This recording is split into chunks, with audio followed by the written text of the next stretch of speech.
Hello, everybody. My name is Aaron and it is my pleasure to welcome you to Some Patches Required. My name's Zach, Frank. I'm here. Hello. Good. I'm glad to hear from you. It's been a while. Well, okay, so we'll just own up to this. This was supposed to be the better of the two, and we had this somewhat planned out and structured, which we will immediately go back into. As you can tell, we done butchered it. And Aaron, do you want to talk about the first butchering that happened? Yeah. Here on Some Patches Required, we're all about transparency.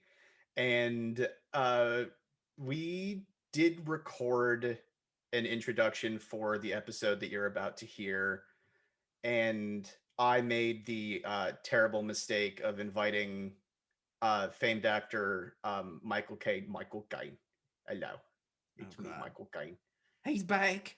I have returned to your podcast. It's me, Michael Caine. How are you doing today, Jack? No, not again. Leave, Michael. Leave in shame. Okay. Thank you again, Michael Caine. So the tragedy and the travesty that you've just heard it was essentially Michael Caine's fault. So I will lay most of the blame at Michael Caine. Oh God, Michael Caine. Banish me. Please. Banish me, Daddy. Okay. No. I'm leaving now, Michael Caine. So basically the thing that you just heard again was the fault of that person, and certainly not me, who thought it would be funny to, in quotations, invite Michael Caine onto our podcast. And the audio poison that you've experienced over the last 30 seconds stretched for roughly 15 minutes in our original intro, which has since been blasted back to the oblivion from whence it came. And purged from this world with the holy flame, the only thing that can destroy the monstrosity that I built. And it was unlistenable. So that's gone now. It's not here, and you don't have to listen to it ever again. You're welcome. But due to the fact that we had to cut what was essentially 15 minutes of that voice happening to you, interspersed between other things that we were trying to do to introduce our topic for the week, there are a couple of weird moments, most notably where he who shall not be named makes an appearance at the very end of the episode. And you may also notice a rather strange cut from this extremely graceful introduction, which I think we can all agree has been a smashing success so far, into what we had recorded before, and it was the only way to salvage whatever reputation we had left. I don't know that it was that bad. I mean, maybe it wasn't great, but it wasn't that bad. And also, just because you hinted on it, I know that there's some more things that Aaron would like to amend for from a Sen's perspective. He said some things that he'd like to atone for, but just to get to the topic, it's about video game exclusivity. And also, spoiler alert, the next one will also be about video game explicitity. No, exclusivity. There's no explicit content in this, so well, as far as I know. Yeah, it's going absolutely smashingly. Anyway, go atone for your other sins, Aaron, I guess. Yeah, in like a weird kind of cyclical time situation while I was editing this episode of the podcast. And trying to purge He Who Shall Not Be Named from the audio channel. I discovered a couple of things that I completely beefed it on in the episode that I would like to state up front that you can expect to hear me say wrong. The first of which is that I said that Pokemon X and Y were the exact same game except for the fact that they had different starters, which is... For shame. Well, it's objectively wrong. They are the same game. It is objectively wrong though because it's a couple of different region-specific Pokemon and legendaries. I've also never played Pokemon X and Y, so that just reduces my bona fides even further. Gasp. Uh, Second, I did during an exchange with Zachary say that Microsoft's streaming platform was called Stitcher, and it wicked isn't because Stitcher is a podcast streaming platform. Microsoft's thing was called Mixer. That does not change the fact that Mixer was a monumental failure, but I did get both of those wrong, and I felt obligated to kind of just own up to that in the front. So you can just keep your ears open for the times that Aaron really wanged it in his podcast. Wait, did you say wanged it? Yeah, I Oh wanged no. it up. No, there is explicit content now. Oh dear. Oh, I said there is a point. There's another point in it. Are we past the first minute of this? We simply have to be. Time is a flat circle. Interstellar. Michael Caine. There is a point where I do say the words "butt fucked" in the episode. So there's Oh definitely going to be an damn. explicit tag on this Well, one. it's good that we always put explicit tag on it anyway because we don't know ahead of time whether cursing has happened or not. So it's fine. It's Yeah, all explicit content, it's I all guess. explicit.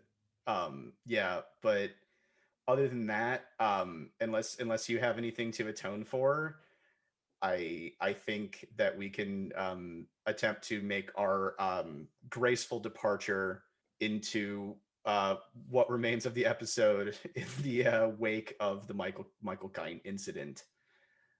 Yeah, I mean, I don't think there's anything else as we make this graceful departure that I'm sure will be graceful. Of course, we don't know what it sounds like yet. Oh, Oh, actually, go check out the new Godzilla versus Kong trailer. We should have talked about it on our last intro, but it has quite the tone shift. So that's my sharing. We don't have to go into details, but just do yourself a favor. Aaron loves it. It's his favorite trailer ever. I was informed actually today, a day which shall not be named, not because it will summon the grim specter of America's favorite Alfred, but because it would kind of destroy the illusion that we have a lot more time to get this portion edited than we actually do. That it is actually the biggest trailer reveal in the history of Warner Brothers, according to my brother. Really? Dang. Yes, it got more views than the Batman and Dune.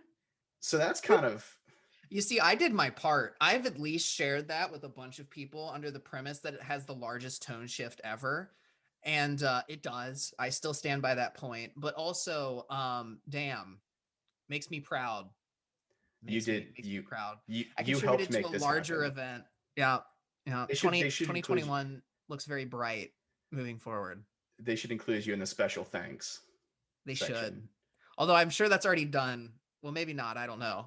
I'm not in film, but that's all I wanted to share. Is if you are listening to this and you have not already checked it out, there's a absolutely beautiful and not at all cheesy scene where Kong jumps off of a boat while just barely missing a laser, and it looks pretty awful if I'm being honest. But also, why does he have an axe? That doesn't matter. We're not going to get into that. That's not what this episode is about. Yeah. But he has an axe and it absorbs nuclear beams, and it's very upsetting for me. So without further ado, from me at least, enjoy the rest of the episode. Yeah. Thank you for understanding the necessity of this replacement. And if there is a groundswell of support, I still am in possession of the Michael Caine incident audio clip, and if The anyone Michael really wants to Caine hear it, tapes. I can release that. But I urge you not to ask for it because it is existentially troubling and perhaps spiritually challenging. But yes, without further ado, thank you for allowing me to extend this mea culpa, and thank you to Zach for sharing all of that wonderful imagery from the Kong versus Godzilla. I think it's Godzilla versus Kong trailer, Interchangeable. and enjoy this graceful transition. Woo! Yeah. So I mean, this is something that we talked about an entire episode's length, if not more, prior to this episode. and it's a bit, it goes into a bit of different things. I know that you and I, to a degree, have slightly different opinions on it. Epic Game Store has only made the conversation larger, but I feel like maybe the right way to start in on this topic is to say, Aaron, what are your thoughts in general on platform exclusivity, specifically maybe around, is it pro or anti-consumer? Maybe that's Yeah, a good opinion start.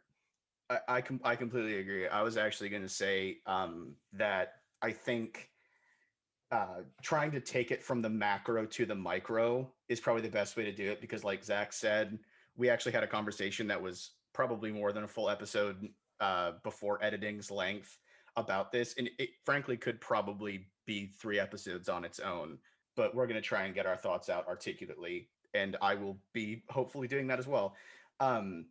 Yeah, so is it pro or anti-consumer? I think there's a bunch of different dimensions to that, which makes it very hard to say in a concise manner. I think that inherently the idea that I need to purchase this piece of hardware to play this piece of software or to experience this story is anti-consumer. I think that it feeds back into the business side of things, where the business the economy of game development benefits from selling more hardware and selling more software. And if you can make a piece of software that sells more hardware, then you're doing that. And if multiple different businesses do that, then that industry makes more money, essentially. But maybe not actually. But so I mean, I feel like I'm very conflicted on this, because I do feel like not having access to a piece of hardware that can play something is very much anti-consumer. I think that that's pretty understandable and pretty solid. But I Mhm. also think that there's a side of things to some extent where giving developers not the freedom, but the ability to develop a piece of software as best they can for only one set of hardware requirements can be really beneficial to the game. So before we saw things like the PS4 Pro and the PS4, or the Xbox One and the Xbox One S and the Xbox One X, There's so many of them, yeah.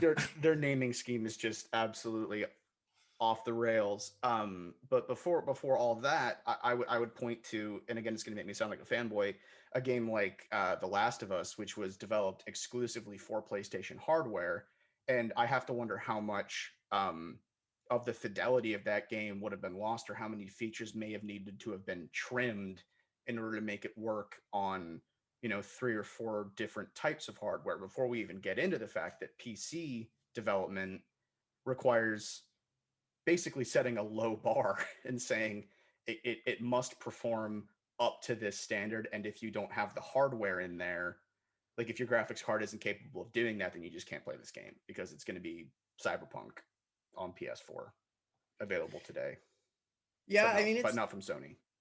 I think it's a very interesting thing, because I definitely agree that, it to your point, I think that video games should be available on as many platforms as humanly possible. I think that only makes sense. This conversation only gets more complex the further we go in. Just a spoiler for everybody, but Yeah, at the like base level, I definitely agree. I think like it's typically would be considered anti-consumer if games are not available on as many platforms as humanly possible, because then consumers don't have a choice as to whether, one, they can even play the game necessarily, or how they want to play the game. And they can't really make informed decisions if it's only available on one thing. To your point, though, there is, especially whenever you move to a new console generation, there is some sense that is made when you say, okay, I want to make a game with high graphics, or really top end graphics, and like a really solid frame rate, and all of these other things that maybe can only be supported on top end computers, or in the case that maybe you mentioned, like a PlayStation or Sony's hardware and software, blah, blah, blah, blah, blah. And in that case, like, I don't know that that's necessarily anti-consumer, because the game's not being made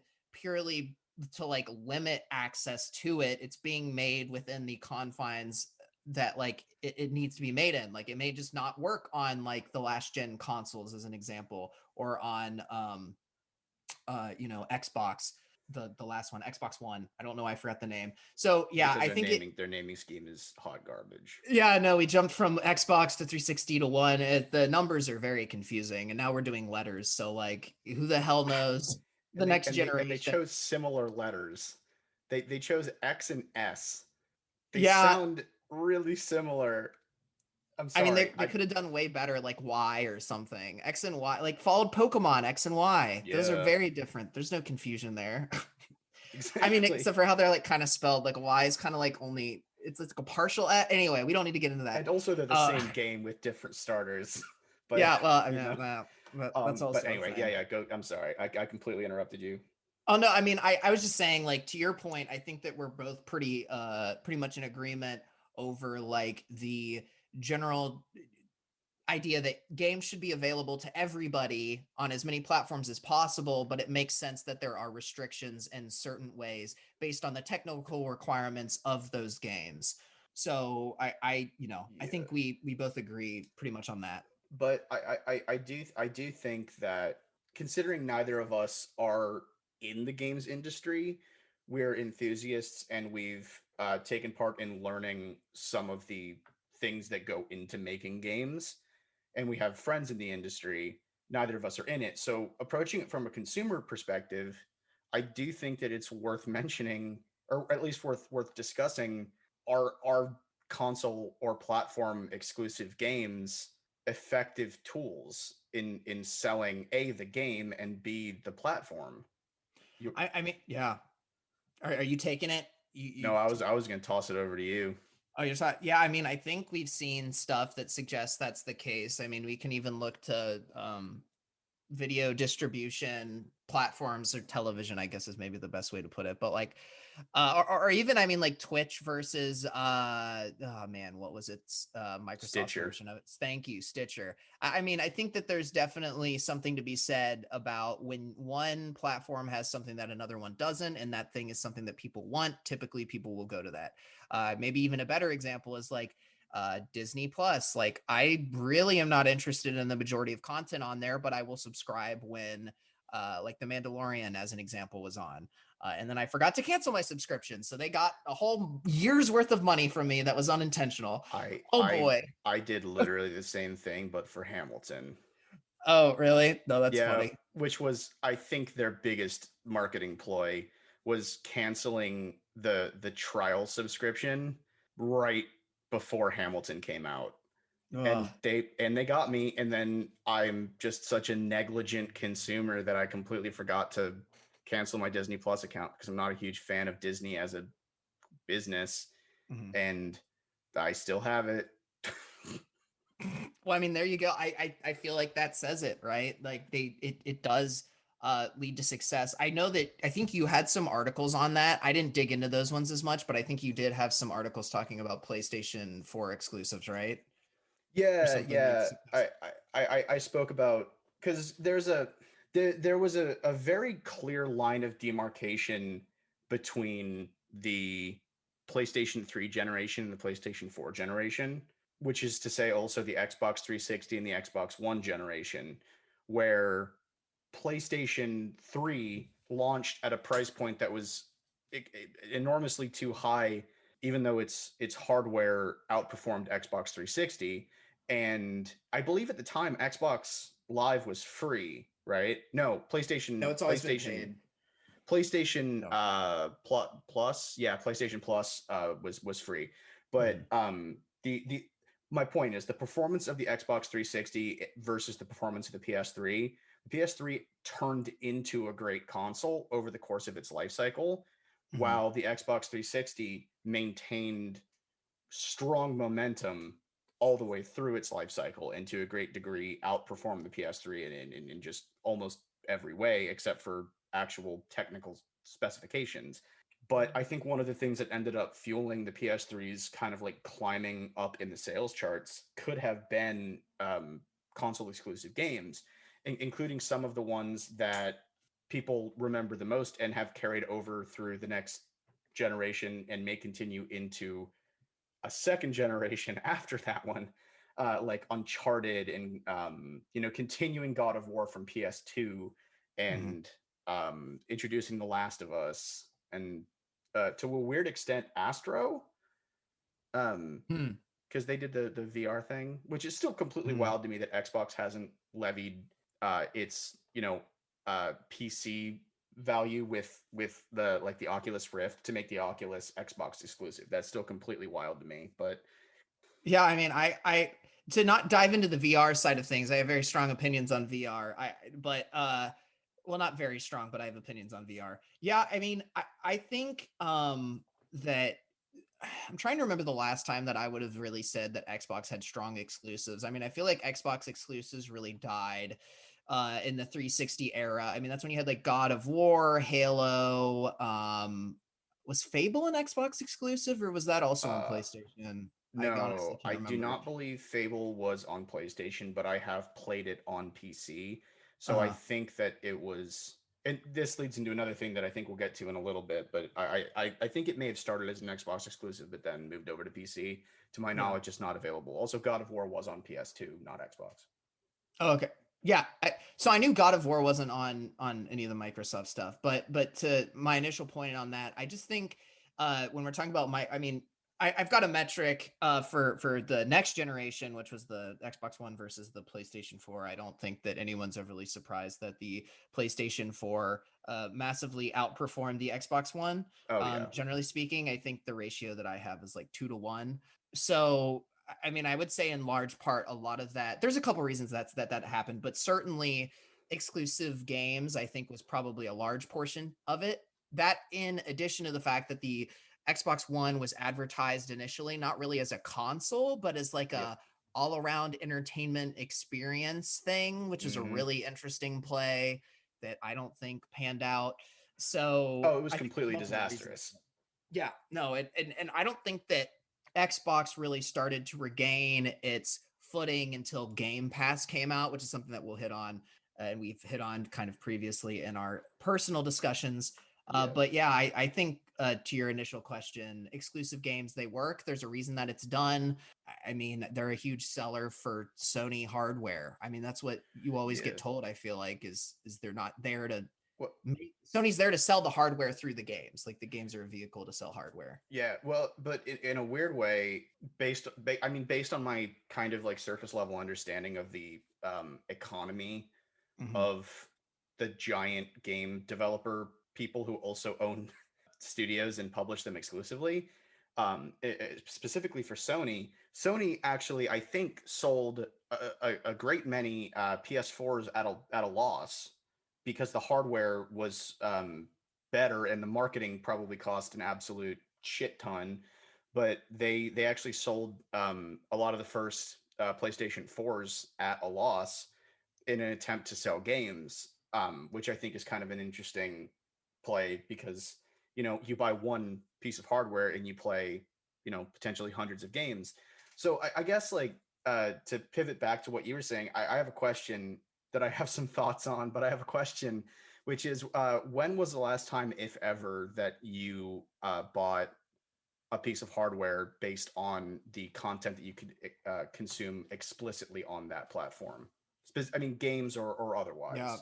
No, I mean, I think that's a good question. I think the last time I remember putting any real thought into it, I feel like, I mean, I guess it depends on what you mean because I built this computer that I am running, all of this on right now, largely to be able to play higher quality games that I couldn't on my older rig. But I don't think that's quite the same in terms of Yeah. like my thought process. I remember very much like doing a lot of digging into what was the preferred or what was the better console for me going into the Xbox One generation slash PlayStation 4 generation. And I would say that's probably the last time. And I was just doing a lot of research into like what were the exclusives for each one, like which one had the better exclusives, all that kind of stuff, at least at the beginning, as much as you can tell.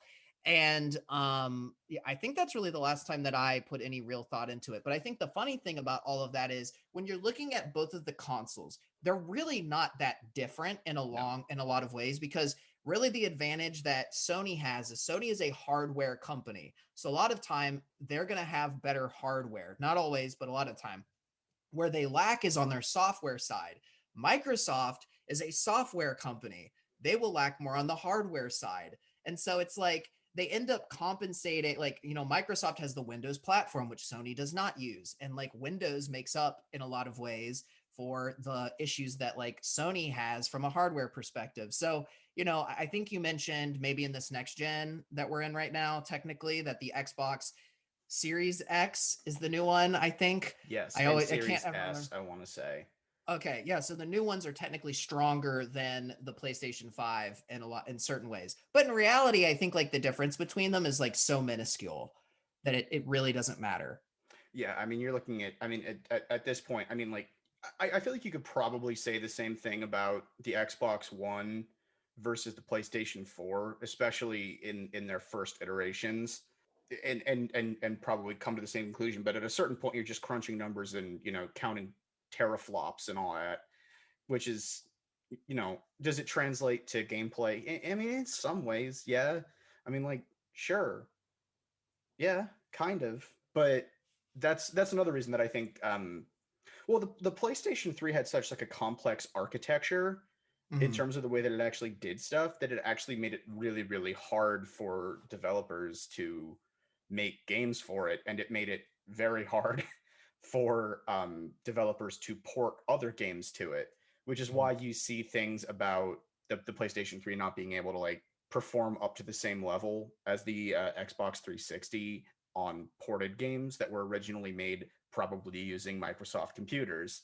But yeah, it's an interesting situation, especially when you consider like Sony's Microsoft is undeniably a massive software company, and they democratized their software across, you know, all different sorts of hardware.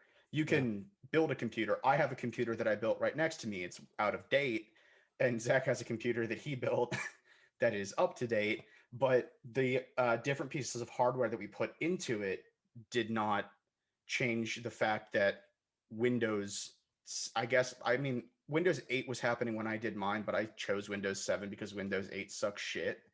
Um, sorry, but but Sorry, um, Microsoft, it's true. I mean, it is true. It was a smartphone and tablet operating system that they ported onto a PC, and that was just a terrible, terrible idea. But regardless, I now have Windows 10, which is a lot more like Windows 7. But the fact of the matter is that the pieces of hardware that we put into our computers did not change the fact that we could still load that operating system onto them. Compare that to something like Mac, where you can't build, I mean, unless you're pirating the operating system, which you can do, you know, you don't build a Mac laptop.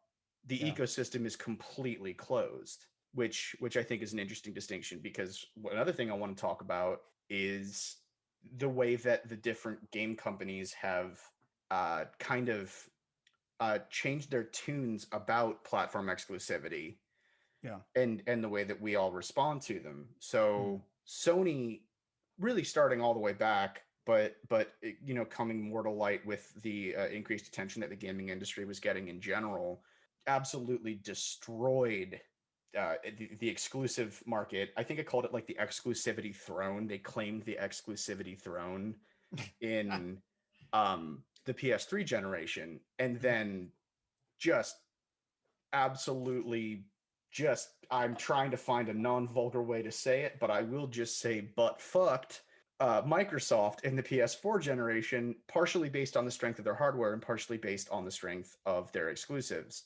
And that is really interesting. Microsoft launched the Xbox One, or announced the Xbox One, with a really, really misguided idea about what consumers wanted from a game console, and also alienated a lot of people with the like, you can only buy, like, if you buy a disc, it's just yours, you can't share it, Mhm. which resulted in that really, really funny Sony troll commercial where They just said like how to share games on PlayStation 4, and one dude just hands a disc to another dude. Because So on your note though, Xbox got back at them. We'll hopefully hit on this later, but they we did a will. like similar thing. But anyway, sorry, keep going. Yeah, they wicked did do that. But that's interesting. So Sony took this kind of, I mean, comparatively open ecosystem concept to its extreme, and then produced a lot of generally very very high quality exclusives for the PlayStation 4 generation. Like I could name, you got Horizon Zero Dawn, and we'll touch on the ones of these that are no longer exclusively PlayStation now, which is another interesting concept. But you got Horizon Zero Dawn, Ghost of Tsushima, God of War, The Last of Us Part 2, the remaster of The Last of Us Part 1, a billion other ones. Infamous Second Son at the very beginning. Bloodborne is a huge one. And just absolutely drowned out whatever noise Microsoft was trying to make on that front, and saying like, if you want to play some of the best games of the generation, you come to PlayStation. And in that sense, I think that it's an extremely effective marketing tool, even if it is not technically what's the best thing for the consumer. But none of that even brings into account the fact that Nintendo exists, which is the most closed ecosystem in all of gaming. Yeah, well, they exist too. And the interesting thing about Nintendo is that they exist without largely any criticism of their platform. I don't think typically, to kind of hit on what you're talking about, there's a conflict going on right now between pro-consumer and anti-consumer, and largely that's what kind of like spurred this conversation. But that's largely just between like Microsoft and Sony. And Microsoft's been very adamant that they think, I mean, there's tons of articles. You can just look it up. I have one from Kotaku, Leah Williams, called Exclusives Are Completely Counter to What Gaming is About. Xbox Phil Spencer says. And, there's a bunch of different things that have him talking about it. But Xbox has very clearly said in their camp with Phil Spencer that Phil thinks, gaming is a community activity and that no one should be excluded from that based on their financial situation or what hardware that they have. There's some issues that I have with the statement. Maybe we'll dig into that a little bit later because it's kind of like a I also tone have some depth statement. grievances. But like anyway, the main reason I bring this up right now is that Xbox has put their foot in they made it very clear what they think. Sony hasn't really taken as much of a stance on it because I think it largely kind of impacts their sales model in a much more negative way. But to Sony's credit, even if there are people claiming that they are anti-consumer, they are putting some of their platform or some of their games up on Steam. Horizon Zero Dawn, Death Stranding. Thank you. And I think those are really the only two big ones that I know of right now, but they've changed their tune a little bit to that. Xbox is still definitely in the lead though with Game Pass, 100%. But Yeah. to get to your point, Nintendo, none of their games have been talked about as being on computer or any other console really. And they're just somehow kind of immune to all of this. It's really really weird how Nintendo is immune to a lot of things, because in many ways, so I don't want to draw this comparison, but let's just draw the comparison anyway. Let's say that all other consoles are Microsoft and Windows, and let's say that Nintendo is Apple.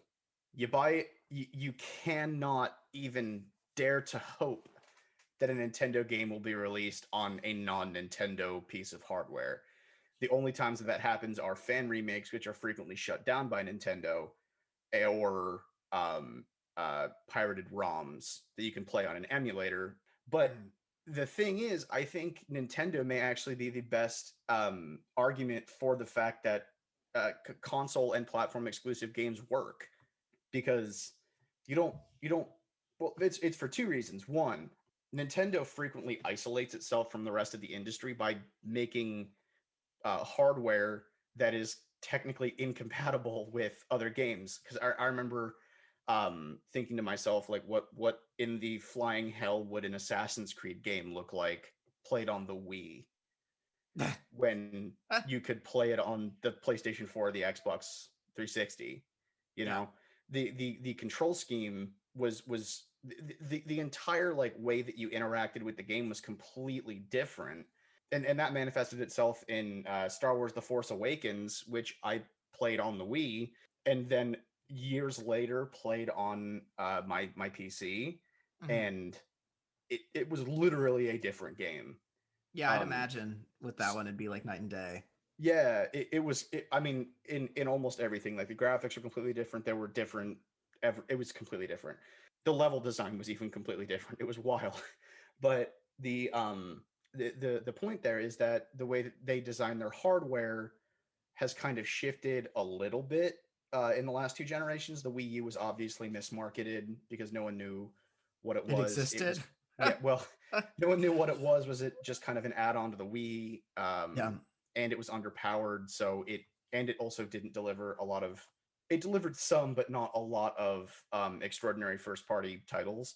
And then the Switch came out, and it was like a perfect fusion of the idea of the Wii and the idea of the Wii U, but you cannot deny that the Switch has been enormously successful, almost entirely because, or at least its early success. Its most recent success is probably Yeah. part of the fact that it's actually pulled a lot more third-party titles towards it because it can kind of balance kind of wacky, almost prototype-esque control schemes Mhm. with a traditional control scheme, which is why you can play Super Mario Odyssey with the things disconnected, and you can play Doom on it as well, which you never could have done on the Wii.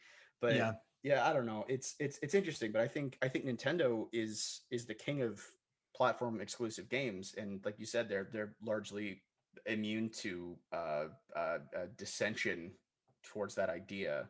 Well, it's interesting too on that note because really what it is, at least in my mind, is I feel like if you're a console owner that and I understand like obviously consoles are expensive, so this isn't everyone's experience, but I feel like if you're Hmm. a console owner and you can easily afford multiple consoles, typically what you do is you have either an Xbox or a PlayStation. Some people have both, but I never did that. So you either have an Xbox or a PlayStation, and then you have a Nintendo product. I feel like that is typically what life not life but what our reality has been in the console space for a long time is that you have your console and then you have your Nintendo console.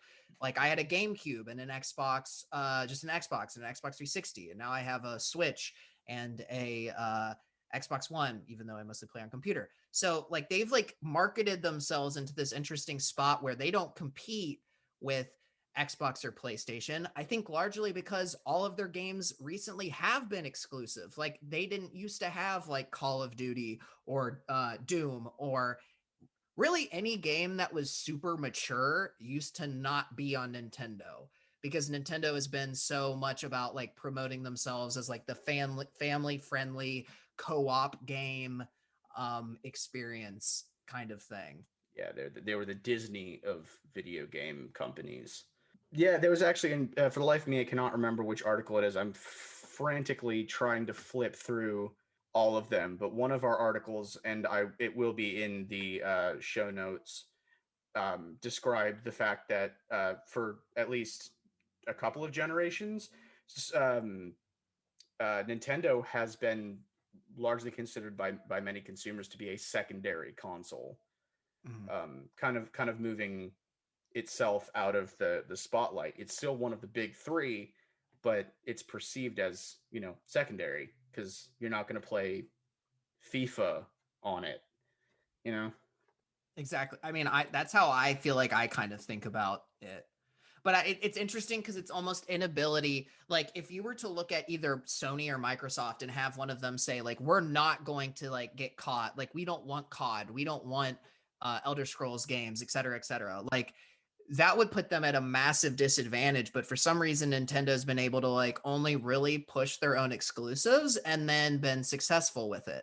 Both on their console side, well, maybe not as historically on their console side, but definitely on the handheld. Like handheld Nintendo, I mean, they're basically consoles, but whatever you want to call them, have consistently been successful, I feel. Whereas the consoles have kind of, after the GameCube, the Wii and Wii U were a little rough.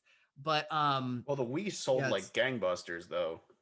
Oh, sorry, you're right. Not the I meant the Wii U Yeah. mostly. Yeah, the Wii was like this whole new thing, kind of like the Switch actually, that was really exciting and different and had people, wanting to interact with it in a lot of ways. The thing that actually, just to support your argument there, is that the reason that the Wii sold was because of the different experience consumers could have from it. Whereas if you look at, like, take hardware out of the equation, the Xbox, PlayStation, and PC really offer the same experience for the most part. Whether you're using mouse and keyboard or using a controller on PC, and then again discounting hardware issues and hardware differences, they all basically offer the exact same experience, excluding exclusives. Whereas Nintendo has kind of tried to market itself as a purveyor of experiences, different experiences. The Wii got off to a crazy huge start because of the way that it changed the feel of playing a game. It also hamstrung itself because then its hardware was A, underpowered, and B, laid out in such a way that it literally could not do that. So yeah, no, I mean, but it's interesting, which is why I think the Switch is a brilliant idea, because it's the best of both worlds, because you can do the motion stuff and the normal stuff. It definitely is interesting, and it has more of the different games Yeah, that haven't historically been on Nintendo consoles. it wicked does. But I think another interesting thing to bring up is, like, looking at the reality of platform exclusive games. Just moving forward, we're seeing kind of a switch, not a Nintendo Switch, but a switch, in a lot of companies' mentalities, right? Where Sony, got a good dig in it at Microsoft and Xbox, right when they were saying, like, oh, you can't share discs because they're going to be locked to your console once you put them in once. And then, just came in with a huge, enormous amount of generally very, very high quality platform exclusive games. But then Microsoft said, let's open up the ecosystem. Let's do our best to try and invite as many people to this as possible. Let's follow in the footsteps of other developer, or not other developers, but of other companies, and bring in more indie games. And Yeah. let's also try to make a concerted effort to acquire more studios, whereas Sony resisted attempts to address cross-platform play. And with the PlayStation 5, PS4 controllers won't work with it, Mhm. even though there's some level of backwards compatibility. So the weird thing is, Sony kind of exists in the inner space between Nintendo's it's all Nintendo all the time, and Microsoft's let's kind of try expanding, even though Sony has done a little bit of work trying to move. I don't know how much of that is actually Sony and how much of it is deals signed with specific developers to Mhm. bring some games to PC in addition Well, to PlayStation. But so on that note, real quick, and also while we're going through this, well, we can obviously talk about this not on Showtime, but I will bring it up now. As we mentioned at the beginning, this is a very large topic. This may be a multi-parter potentially, as I'm kind of looking at time, because I want this conversation to continue. But that was just a thought. what are we looking like with time? So on time wise, this is the back end, the magical back end that everyone doesn't get to see. We've got Yes. about 10 or 20 minutes left. So that's my thought, is there's a lot to cover with this topic that I would like to get into, and I'm just not sure that we're going to be able to get through all of it. So 5-second intermission. We can discuss that afterwards. But Indeed. sliding back in to the topic side of things, I think the interesting thing that I'm actually just realizing is Guerrilla Games. I almost said Konami. It's not Konami. Guerrilla Games of Horizon Zero Dawn and Kojima. Uh, is it Kojima Studio? Yeah, it's Kojima Studios, I Well, think. those aren't Sony studios, is what I'm getting at. And also, there's a lot of Atlas games. So that's like Persona Strikers is actually releasing on Steam, which I'm super excited about. And then we've got Persona 4, which released on Steam earlier and did incredibly well. And anyway, what I'm getting at is these have been historically games that have only come out on PlayStation. However, I think that, to your point, maybe Sony isn't really changing their tune so much as studios that typically publish on Sony are listening to the message that Microsoft's putting out there. And not even just that, maybe seeing the success of people releasing on different platforms and saying, now, wait a minute, like, sure, we make a lot of money by being on PlayStation, maybe initially, but like later on, it makes a whole lot of sense to release on another platform because we're seeing games that have really strong initial sales, but then they have another cycle of really strong initial sales because they basically release again on a different Yeah. platform. Yep. And so they get to like double dip on that. And that's kind of a weird thing when it comes to consumer side of stuff too, that maybe we'll get into. But I feel like my main point with that was, while we were talking, I noticed a lot of the studios that are typically Sony that are coming out with games on PC, I don't think those are actually Sony studios. Uh, I know not all of them are the same way that Crystal Dynamics isn't exclusive to one thing. Well, actually, I'll actually back up from Crystal Dynamics for a second and talk about Insomniac because that's an interesting one. Insomniac has developed enormously successful games for both the PS4, PS5, and Xbox One, which were exclusive to all of them. Mhm. So we've got Sunset Overdrive, which is probably my favorite Xbox One exclusive because it's really good. Yeah. Actually, I mean it's stupid, but it's Oh, it could be purposefully stupid and stupid. good. I Well, it's like plenty purpose. of It's stupid. I like a lot of stupid things. I watch Hell's Kitchen basically every day, and it's just terrible. But yes, Sunset Overdrive is on Xbox One, and then they switched right over during the same generation and made Spider-Man, Marvel's Spider-Man, I guess, for the PlayStation 4, and then Spider-Man Miles Morales for the PlayStation 5. Mhm. And that's kind of interesting. So obviously the studios sold the license to the game or sold exclusive licenses to the game to different studios at different times. Yeah. And that's kind of a weird like threading of the needle.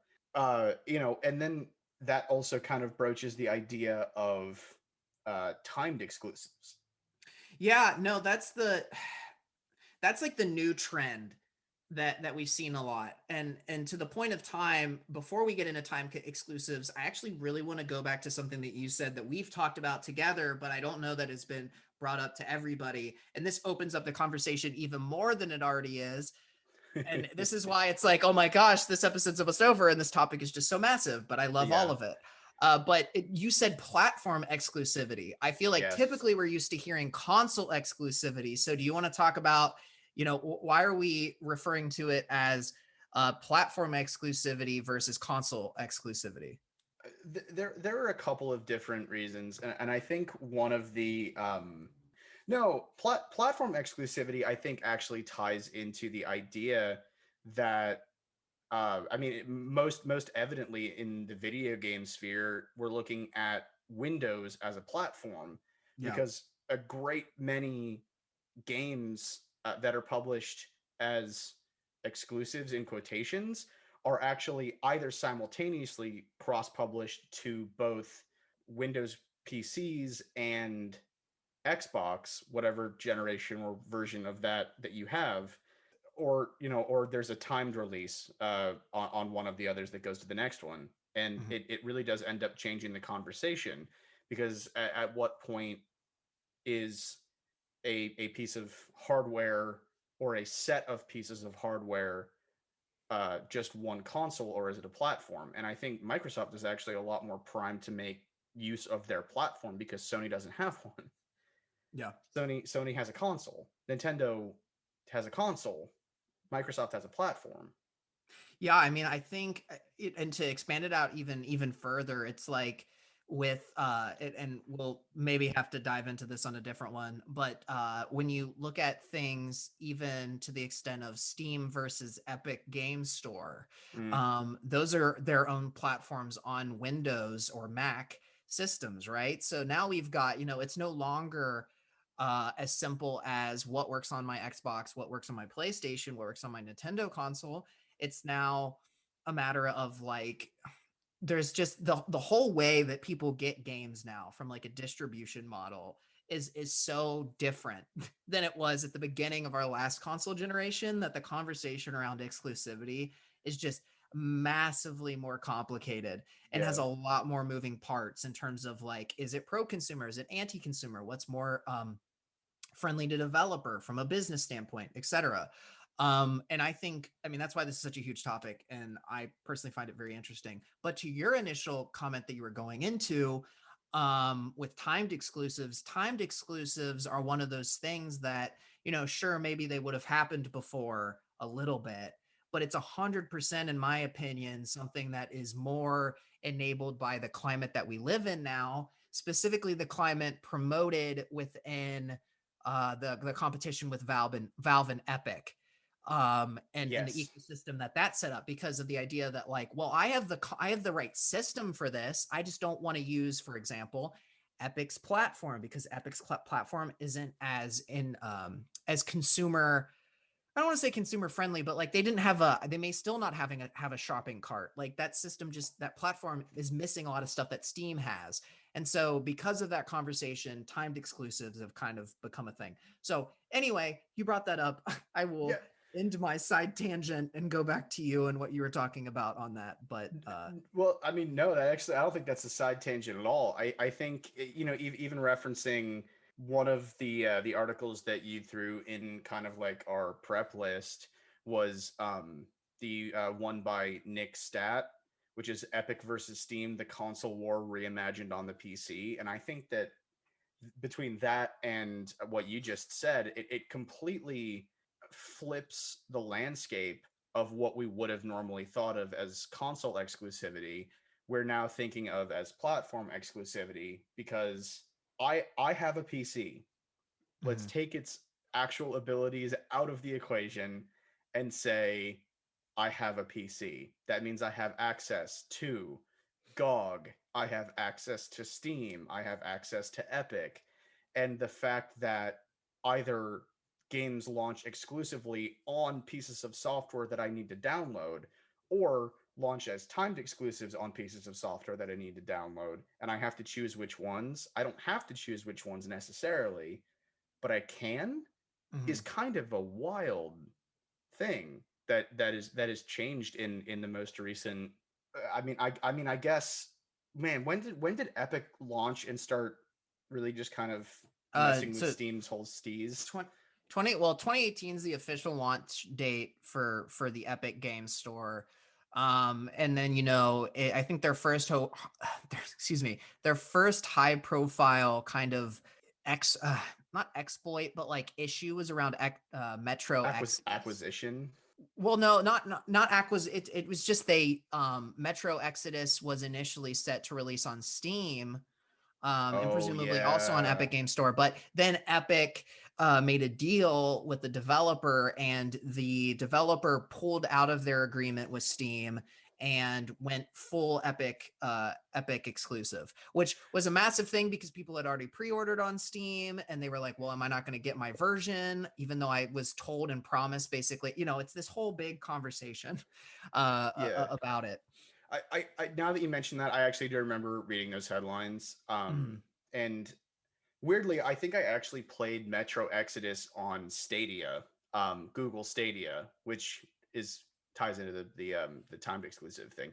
I didn't play the whole thing. I played some of it. It was pretty good. Well, it's actually great that you bring up Stadia, because Stadia is another platform. Exactly. Another one that's been vying for exclusives to some degree. I mean, I personally think Stadia is kind of a failure, but that's a different topic. But yeah, no, I Yeah. mean, it's just Yeah. It's the ecosystem's so different than the 5 in years ago. it really is. I will say that Stadia is. I'm just gonna kind of put this in a parenthetical. Stadia is a complete failure based on not delivering the vast majority of things that it promised. But Mhm. even with my mid-level internet connection, it actually runs pretty well. So on that level, it's actually kind of a pretty impressive technical achievement, in my opinion. And I've never been a frame rate chaser, so that's probably why I think that. I mean, But there's other reasons. Yeah, I oh think yeah, it's there are definitely many. impressive technology.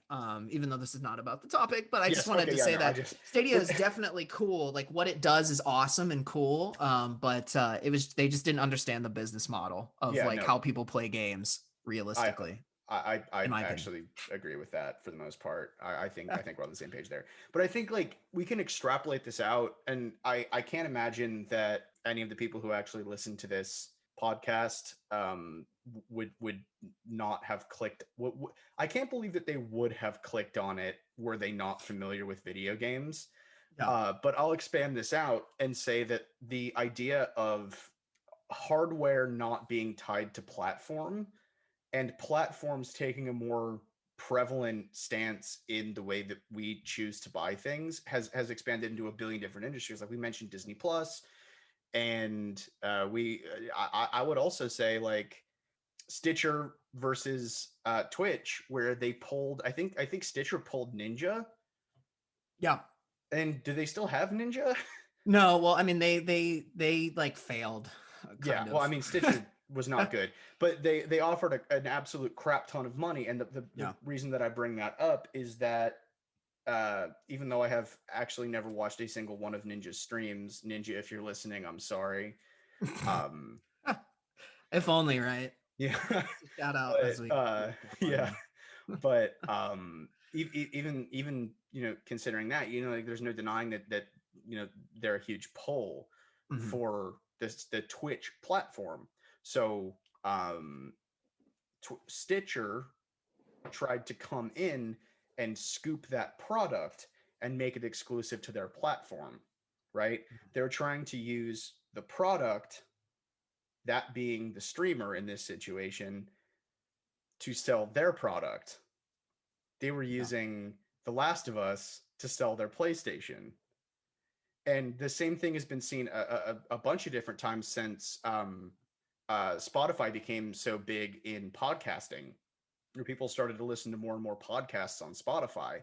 They're either trying to scoop up. I think the high profile one that happened most recently was maybe Joe Rogan.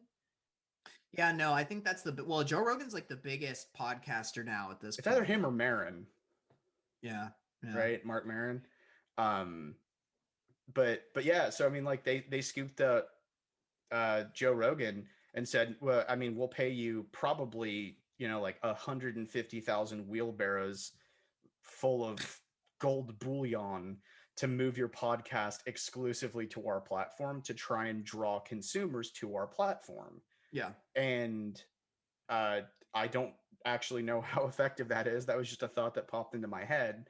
I've also never listened to Joe Rogan's podcast, if I'm being honest, but I think that like this idea is not exclusive to gaming. It's not exclusive to software. It's exclusive to nothing except for the fact that a business that wants to draw new customers or more customers will find a piece of marketable material that they really want and try Mhm. to use that to draw people to their platform, whether that be a podcaster or a streamer or a video game or even apps that launch exclusively on iPhone and iOS versus Android. I Yeah. remember playing Infinity Blade an absolute shit ton during the 6 months that I had an iPhone back when that was, The good old days. yeah. And to be honest with you, it was a pretty good game. It was actually very fun. I can't play it on my phone now because it's not available. I could Mhm. probably find it somewhere, but I shouldn't claim to know how to do that on the internet vocally. But regardless, I mean, I'm just saying, like, it's everywhere. Like, platforms are becoming more and more important, and the way that you access them is shrinking to a smaller number of available options. Mhm.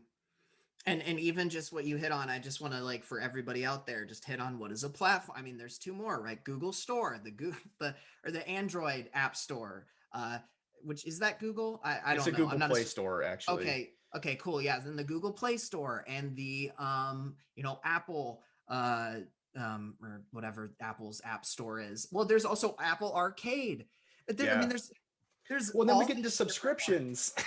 and then they have to get in the subscription. Anyway, the whole point of this is a massive undertaking, and I'm looking at our time here, Aaron, and audience. I think what Aaron, or at least what I think I'm leaning on in terms of podcast style, is we may just be very honest and open with you about our timing and some of the back end things that maybe not all podcasts show you up front.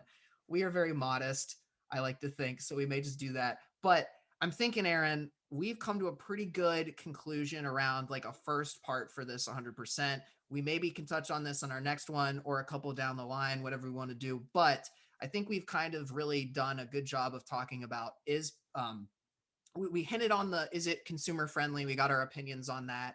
We didn't dig into it all that much, but I think we've really kind of illustrated in a very long-winded way that one, there's a massive ecosystem here, so there's way more of a conversation to be had, but also that these exclusives do make a difference. Historically, at least, they have made a difference. And given plenty of examples and thought into our opinions on our exclusives, an effective way of generating revenue and bringing people to your platform as a whole. Yeah, I would say I think like what I said at the very beginning, which is trying to like take it from the macro to the micro, is the only way to address this conversation. And in a weird kind of inverse situation, I think it requires approaching the conversation from both angles. So saying, is it consumer, pro-consumer, or anti-consumer, means that we need to have multiple conversations about this at some point, because there's just no way to like throw a blanket statement over it without going into so much stuff, and there is so much stuff. So yeah, I hope we've done a good job of at least kind of elucidating on like our ideas for what this idea could represent for not just the gaming industry but for everybody. What it and I'm sure that we have a lot more to talk about in regards to this topic in coming episodes. Probably not next episode, unless our millions and millions of listeners decide to make their voices heard on this topic. But yeah, I think this is probably a fine time to wrap up. And I mean, I think it's so interesting. I don't know that many of the people listening to this will have an opinion that like exclusives are not successful. But it is interesting, me being a person that like is super against them. I think kind of generally speaking, I kind of hate that they're effective, but I just, the amount of research I think kind of suggests that is the case. Fortunately or unfortunately. So that's kind of my ending note. I guess my ending note would be like I have to confront an inherent bias. I don't buy into, first off, the book Console Wars is fantastic, but I don't really buy into the fact that a console war is necessary, and I don't buy into the fact that you should align yourself so much with a brand that it excludes you from enjoying another brand's products or encourages you to oppose them explicitly. Yeah. But I will say that like I have struggled against the fact that I prefer Sony's hardware and controllers and to a large extent exclusive titles for about as long as I've been playing games on consoles that were not Nintendo when I was a wee babbo. So I hate that I kind of do like the fact that Sony wins on exclusives, or it has done so far, because that's just not the way I think about like anything else. But yeah, I just figured I'd address that at the beginning, or not at the beginning, at the end, at the beginning of the end, the beginning of the end. Let's say that. It's a great quote. That's a great quote from Grand Budapest Hotel.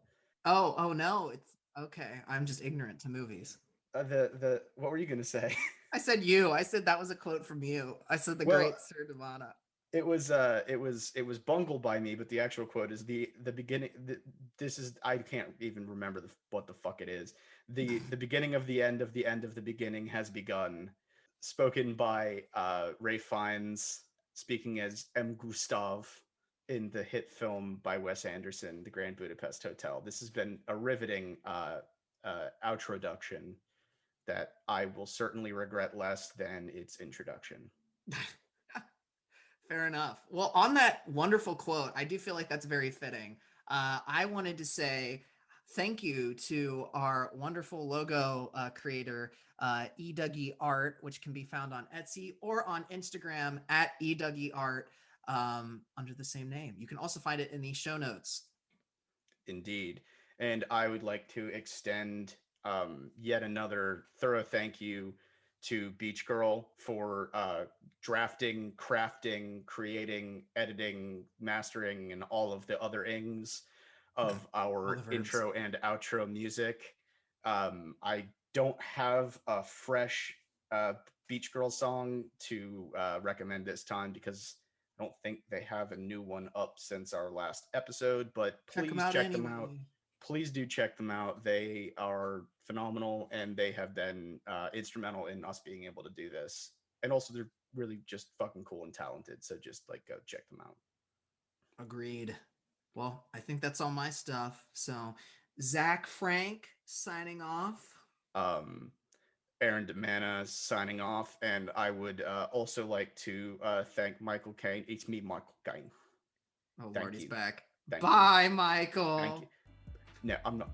I'm just here to say it has been a true pleasure to appear on your audio program. Have a nice day. It's me, Michael Caine.